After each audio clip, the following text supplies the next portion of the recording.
Dugaan perselingkuhan yang dilakukan oleh Syahnaz Sadiqah dan Randy Kejarnet masih disorot. Terkait kabar itu, mantan kekasih Syahnaz, Juan Christian, mengaku terkejut. Penyebabnya, Juan Christian tak melihat ada gelagat buruk dari Syahnaz saat masih berpacaran dengannya. Meski begitu, Juan tak memungkiri bahwa mantan kekasihnya jauh dari kata sempurna. Aktor 30 tahun ini lantas membeberkan sifat buruk Syahnaz Sadiqah ketika masih berpacaran dengannya. Salah satunya adalah sifat Syahnaz yang lambat, terlebih ketika akan berpergian dengan Juan Christian kala itu. Di samping itu, Juan menilai bahwa Syahnaz merupakan wanita yang baik dan ceria.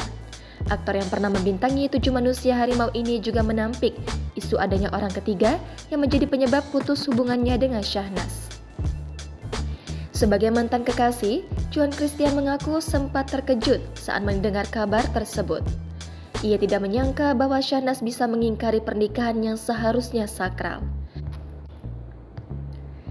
Keterkejutan Juan Christian memang beralasan, sebab aktor 30 tahun ini mengaku tidak pernah melihat gelagat buruk dari mantan kekasihnya. Menurut Juan, adik Raffi Ahmad ini merupakan wanita yang baik ketika keduanya masih berpacaran. Juan pun tak setuju apabila mantan kekasihnya disebut memiliki tabiat berselingkuh dari pasangannya. Sebab keputusan berselingkuh atau tidak merupakan pilihan masing-masing individu. Suami dari Maratus Soleha ini juga menyayangkan pilihan Syahnaz yang masih berselingkuh dengan Randy Kejarnet meski sudah diketahui pasangan masing-masing. Jangan lupa subscribe, share, komen, dan like ya!